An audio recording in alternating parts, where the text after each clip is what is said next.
Hi all, എല്ലാവർക്കും നമസ്കാരം. നമ്മൾ ഇന്ന് പഠിക്കാൻ പോകുന്നത് NMMSലെ വളരെ പ്രധാനപ്പെട്ട ഒരു ടോപ്പിക്കായ ബയോളജിയിലെ കുറച്ച് ചോദ്യങ്ങളാണ്.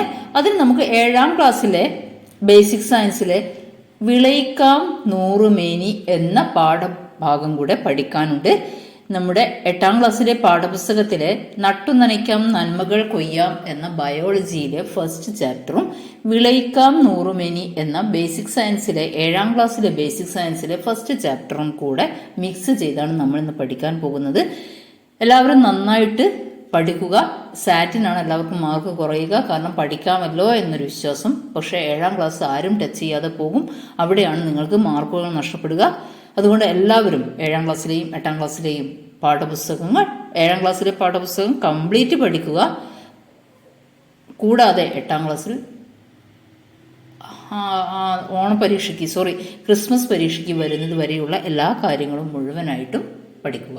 ഓക്കെ, ക്ലാസ് സ്കിപ്പ് ചെയ്യാതെ കാണുക എന്ന ഒരു റിക്വസ്റ്റ് കൂടെ ഉണ്ട്. കാരണം എല്ലാ പോയിന്റുകളും വളരെ പ്രധാനപ്പെട്ടതാണ്. ഇതിൻ്റെ നോട്ട്സുകൾ വാട്സപ്പ് ഗ്രൂപ്പിൽ ലഭ്യമാണ്. താല്പര്യമുള്ളവർക്ക് ലിങ്ക് ഡിസ്ക്രിപ്ഷനിൽ ആഡ് ചെയ്തിട്ടുണ്ട്. കൂടാതെ ചാനൽ സബ്സ്ക്രൈബ് ചെയ്യുക. ഓക്കെ, നമുക്ക് ആദ്യത്തെ ചോദ്യത്തിലേക്ക് പോകാം. ലംബമായി അടുക്കിയിരിക്കുന്ന പാളികളിൽ വിളകൾ വളർത്തുന്ന നൂതന കാർഷിക രീതിയെ അറിയപ്പെടുന്ന പേരെന്ത്? ഉത്തരം വെർട്ടിക്കൽ ഫാമിംഗ്. ഓപ്ഷൻ നൽകിയിട്ടല്ല, ഞാനിവിടെ ചോദ്യം ഉത്തരം എന്ന രീതിയിലാണ് തയ്യാറാക്കിയിരിക്കുന്നത്. എന്തായാലും മക്കൾ നന്നായിട്ട് പഠിക്കുക. എല്ലാവരും നന്നായിട്ട് പഠിച്ചാൽ നേടാവുന്ന ഒന്നാണ് NMMS. നമുക്ക് വേഗം ചോദ്യത്തിലേക്ക് തന്നെ പോകാം. ഈ വെർട്ടിക്കൽ ഫാമിങ്ങിൽ നമുക്ക് ഹൈഡ്രോപോണിക്സ് ആൻഡ് എയറോപോണിക്സ് ഇതിന്റെ സാധ്യതകൾ കൂടെ ഉൾപ്പെടുത്താവുന്നതാണ്. ചോദ്യം എന്തായിരുന്നു? ലംബമായി അടുക്കിയിരിക്കുന്ന പാളികളിൽ വിളകൾ വളർത്തുന്ന നവീന കാർഷിക രീതി അറിയപ്പെടുന്ന പേരെന്താണ് എന്നതാണ്. വെർട്ടിക്കൽ ഫാമിംഗ് എന്നാണ് അത് അറിയപ്പെടുന്നത്. നെക്സ്റ്റ് ക്വസ്റ്റ്യൻ, സസ്യങ്ങളുടെ വളർച്ചയ്ക്ക് കൂടിയ അളവിൽ ആവശ്യമായ മൂലകങ്ങളെ അറിയപ്പെടുന്ന പേരെന്ത്? മാക്രോ ന്യൂട്രിയന്റുകൾ. കൂടുതൽ അളവിൽ എന്ന് പറയുമ്പോൾ നമുക്ക് മാക്രോ എന്ന് ഓർമ്മിക്കാം. സസ്യങ്ങളുടെ വളർച്ചയ്ക്ക് കൂടിയ അളവിൽ ആവശ്യമായ മൂലകങ്ങളെ അറിയപ്പെടുന്ന പേരാണ് എന്ത്? മാക്രോ ന്യൂട്രിയന്റുകൾ. അപ്പോൾ താഴെ കൊടുത്തിരിക്കുന്നവയിൽ മാക്രോ ന്യൂട്രിയന്റിൽ പെടാത്തവ ഏത് എന്നൊരു ചോദ്യം ഉണ്ടാവുകയാണെങ്കിൽ അപ്പോൾ നമുക്ക് കുറച്ച് കാര്യങ്ങൾ പഠിച്ചു വെക്കണം. അതായത് കുറച്ച് എക്സാമ്പിൾസ്, മാക്രോ ന്യൂട്രിയൻസിനെ കുറിച്ചുള്ള കുറച്ച് എക്സാമ്പിൾസ് പറയാം. സസ്യങ്ങൾക്ക് ആവശ്യമായ മൂലകങ്ങൾ അല്ലെങ്കിൽ പോഷകങ്ങൾ എവിടെ നിന്നാണ് കൂടുതലായി ലഭിക്കുന്നത്?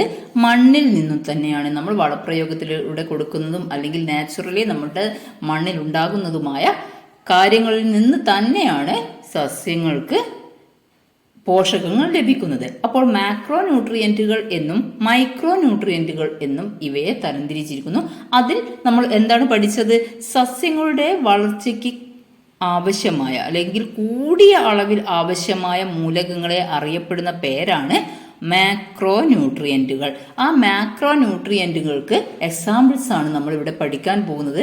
Nitrogen, potassium, phosphorus, calcium, magnesium, sulphur എന്നിവ മാക്രോ ന്യൂട്രിയന്റുകളാണ്. മാക്രോ ന്യൂട്രിയന്റുകൾ ഏതൊക്കെയാണെന്ന് ഒന്നുകൂടെ പറയാം. ഇവിടെ ചോദ്യം പ്രതീക്ഷിക്കേണ്ടത് എങ്ങനെയാണ്? താഴെ പറയുന്നവയിൽ മാക്രോ ന്യൂട്രിയന്റുകൾ അല്ലാത്തത് ഏത്? അല്ലെങ്കിൽ താഴെ പറയുന്നവയിൽ മൈക്രോ ന്യൂട്രിയന്റുകൾ അല്ലാത്തത് ഏത് എന്നതാണ് ചോദ്യം വരിക. അപ്പോൾ ഇവിടെ നമ്മൾ മാക്രോ ന്യൂട്രിയന്റുകളെ കുറിച്ചാണ് പറയുന്നത്. അപ്പോൾ മാക്രോ ന്യൂട്രിയന്റുകൾ മക്കൾ എഴുതിയെടുത്ത് തന്നെ പഠിക്കണേ. മാക്രോ ന്യൂട്രിയന്റുകൾ ഏതൊക്കെയാണ്? Nitrogen, potassium, phosphorus, calcium, magnesium, sulphur ഇവ മാക്രോ ന്യൂട്രിയന്റുകളാണ്. ഇനി നമുക്ക് ഇതൊക്കെ സെറ്റായല്ലോ. ഇനി നമുക്ക് അടുത്ത ചോദ്യത്തിലേക്ക് പോകാം. അടുത്ത ചോദ്യം എന്താണ്? സസ്യങ്ങളുടെ വളർച്ചയ്ക്ക് കുറഞ്ഞ അളവിൽ ആവശ്യമായ മൂലകങ്ങളെ അറിയപ്പെടുന്ന പേരെന്ത്? ഉത്തരം മൈക്രോ ന്യൂട്രിയന്റുകൾ. മൈക്രോ ന്യൂട്രിയന്റുകൾ കുറഞ്ഞ അളവിൽ മൈക്രോ, കൂടിയ അളവിൽ വേണ്ടതിന് അറിയപ്പെടുന്നത് മാക്രോ. ഓക്കെ, സെറ്റായ കുറഞ്ഞ അളവിൽ, അതായത് സസ്യങ്ങളുടെ വളർച്ചയ്ക്ക് കുറഞ്ഞ അളവിൽ ആവശ്യമായ മൂലകങ്ങളെ അറിയപ്പെടുന്ന പേരാണ് മൈക്രോ ന്യൂട്രിയന്റുകൾ. ഓക്കെ അല്ലേ? അപ്പോൾ നമുക്ക് മാക്രോ ന്യൂട്രിയൻസിനെ കുറിച്ച് നമ്മൾ പഠിച്ചു, അതിന്റെ എക്സാമ്പിൾസും നമ്മൾ പഠിച്ചു. ഇനി മൈക്രോ ന്യൂട്രിയൻറ്റുകൾക്ക് എക്സാമ്പിൾസ് ഏതൊക്കെയാണ്? Barium, boron, zinc, copper, manganese, ഇരുമ്പ്, മോളിബ്ഡിനം, ക്ലോറിൻ, നിക്കൽ ഇവയാണ് മൈക്രോ ന്യൂട്രിയൻസിന് ഉദാഹരണമായി വരുന്നത്.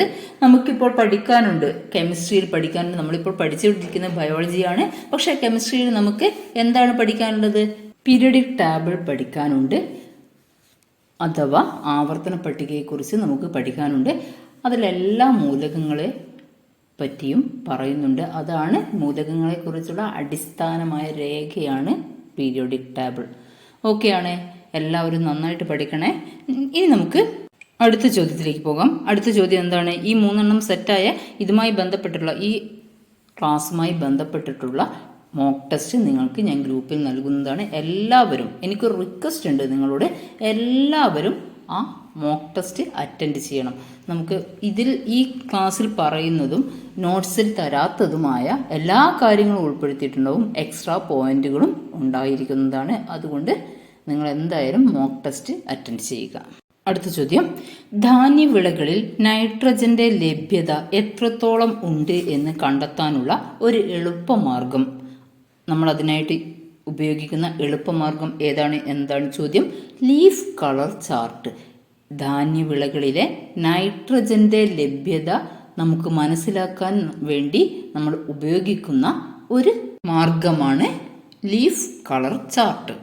നമ്മുടെ പാഠപുസ്തകത്തിൽ കൊടുത്തിട്ടുണ്ട്. ചെടികളുടെ ഇലകളുടെ നിറം പ്രമാണ ചിത്രവുമായി താരതമ്യപ്പെടുത്തി നൈട്രജൻ വളങ്ങൾ എത്രത്തോളം ചേർക്കേണ്ടത് ഉണ്ട് എന്ന് കണ്ടെത്തുവാൻ ലീഫ് കളർ ചാർട്ട് നമ്മെ സഹായിക്കുന്നു. നെക്സ്റ്റ് ക്വസ്റ്റ്യൻ, ലീഫ് കളർ ചാർട്ടിന്റെ ഇളം പച്ച നിറം നൈട്രജന്റെ ഏത് അളവിനെയാണ് സൂചിപ്പിക്കുന്നത്?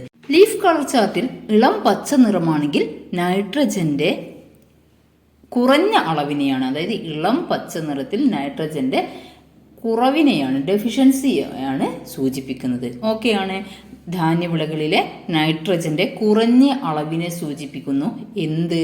ലീഫ് കളർ ചാർട്ടിന്റെ ഇളം പച്ച നിറം. നമുക്ക് അടുത്ത ചോദ്യം നോക്കാം.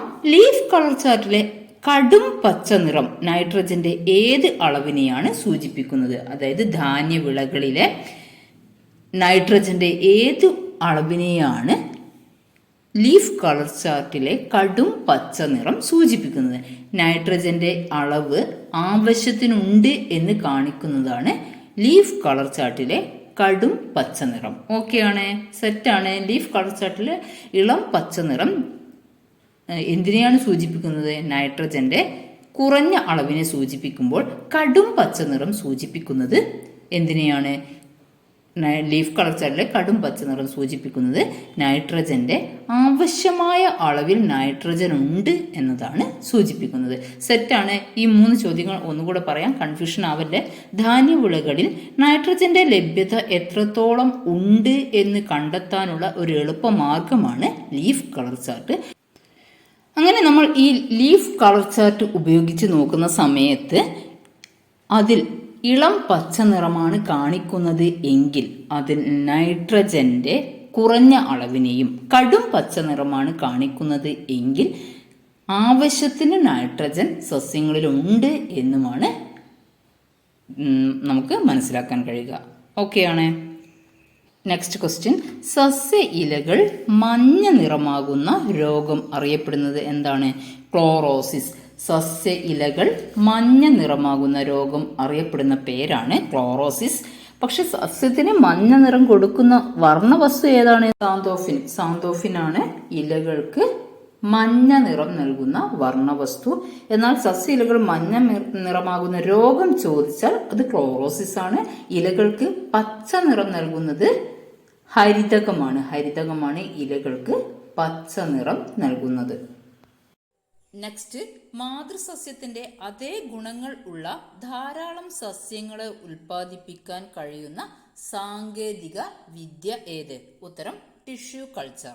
സസ്യത്തിന്റെ അനുയോജ്യമായ ഭാഗത്തു നിന്നും കലകളെ വേർതിരിച്ചെടുത്ത് പ്രത്യേക പോഷക മാധ്യമത്തിൽ വളർത്തിയാണ് ടിഷ്യൂ കൾച്ചറിൽ തൈച്ചെടികളെ ഉണ്ടാക്കുന്നത്.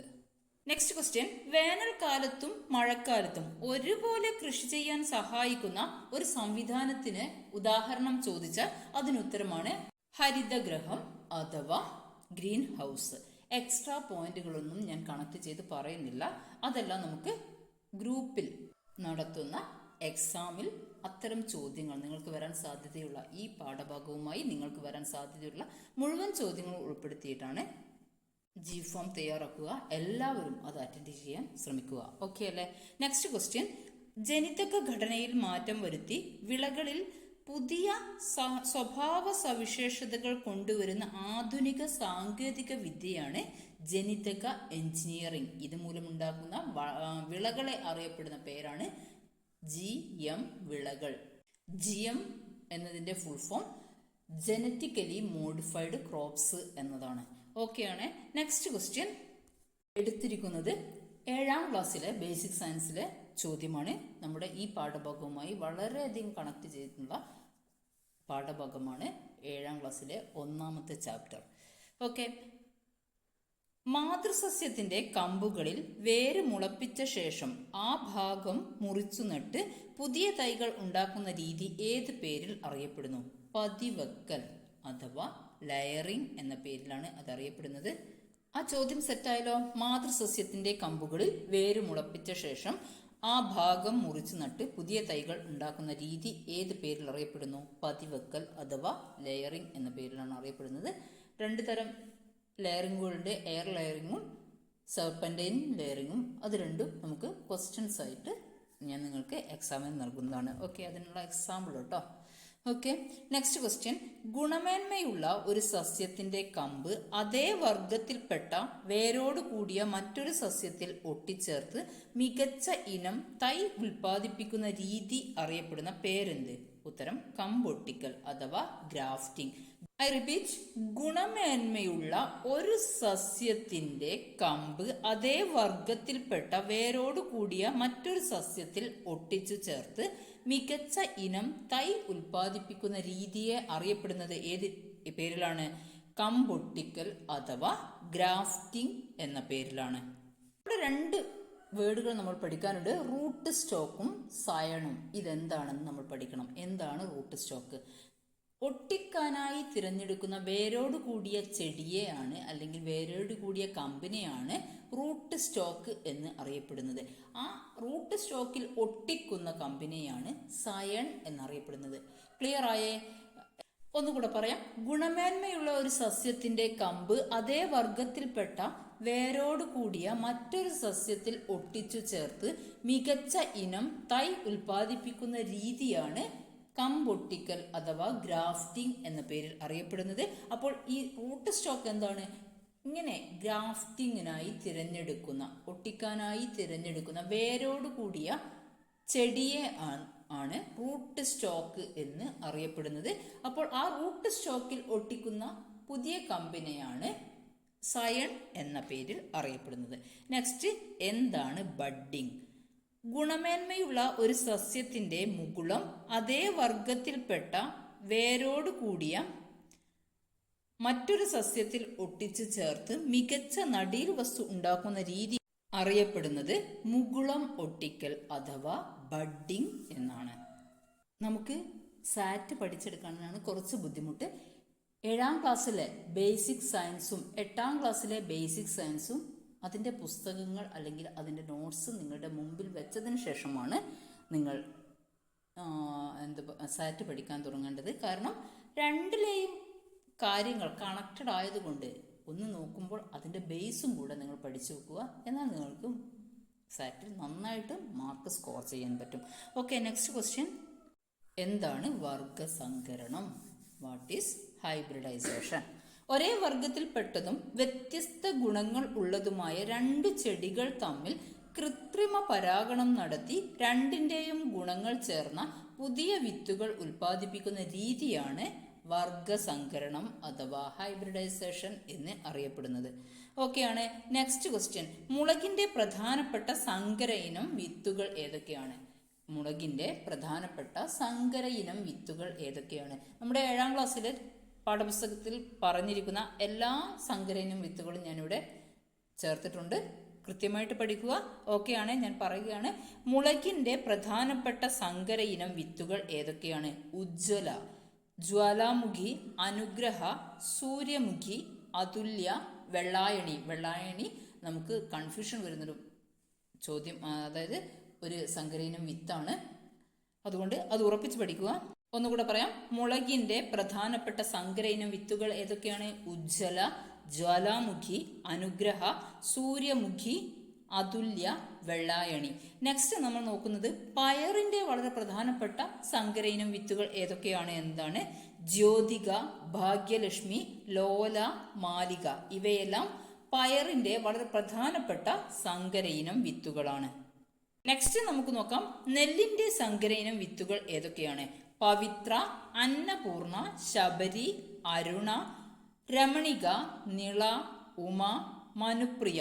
ഇവയെല്ലാം നെല്ലിന്റെ വളരെ പ്രധാനപ്പെട്ട സങ്കര ഇനം വിത്തുകളാണ്. ഏതൊക്കെയാണ്? പവിത്ര, അന്നപൂർണ, ശബരി, അരുണ, രമണിക, നിള, ഉമ, മനുപ്രിയ. ഇവയെല്ലാം നെല്ലിന്റെ പ്രധാനപ്പെട്ട സങ്കര ഇനം വിത്തുകളാണ്. നെക്സ്റ്റ് തെങ്ങിന്റെ സങ്കര ഇനം വിത്തുകൾ ഏതൊക്കെയാണ്?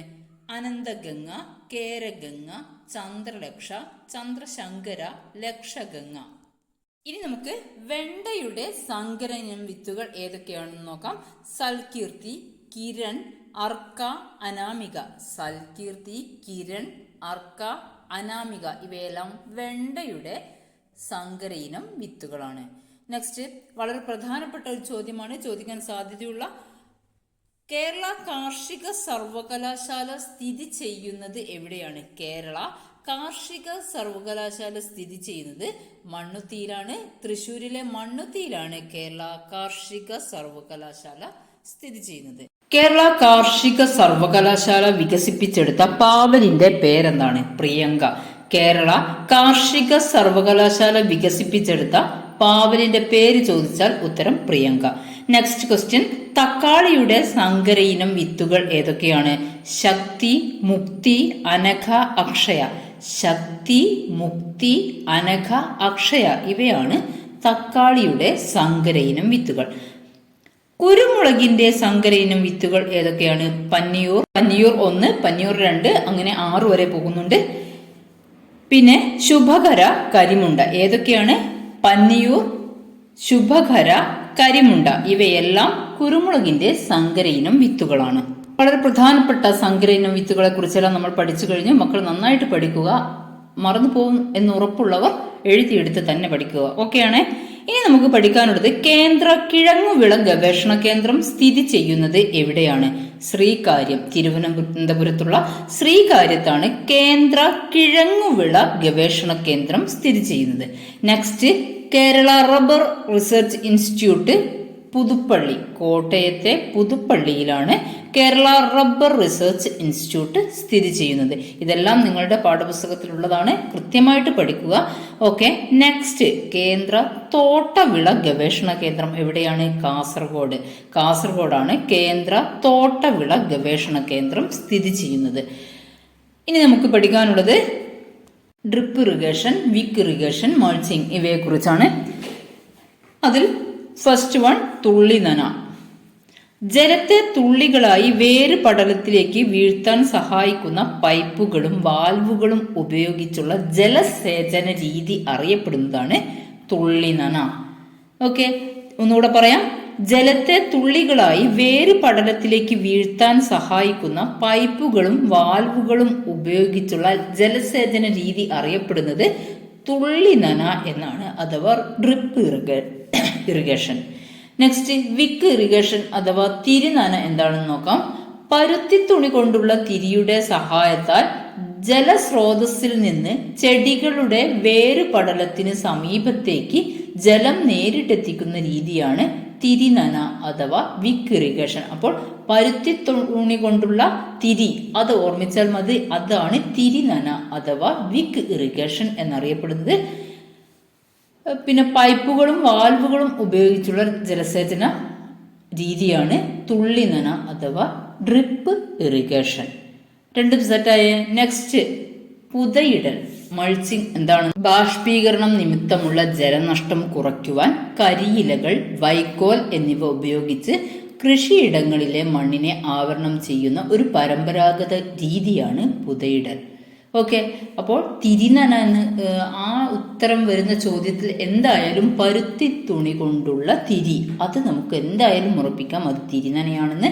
പിന്നെ പൈപ്പുകളും വാൽവുകളും ഉപയോഗിച്ചുള്ള ജലസേചന രീതി എന്നതിനെ നമുക്ക് തുള്ളി നന എന്ന ആ കാര്യത്തിൽ നമുക്ക് സെറ്റാക്കാം.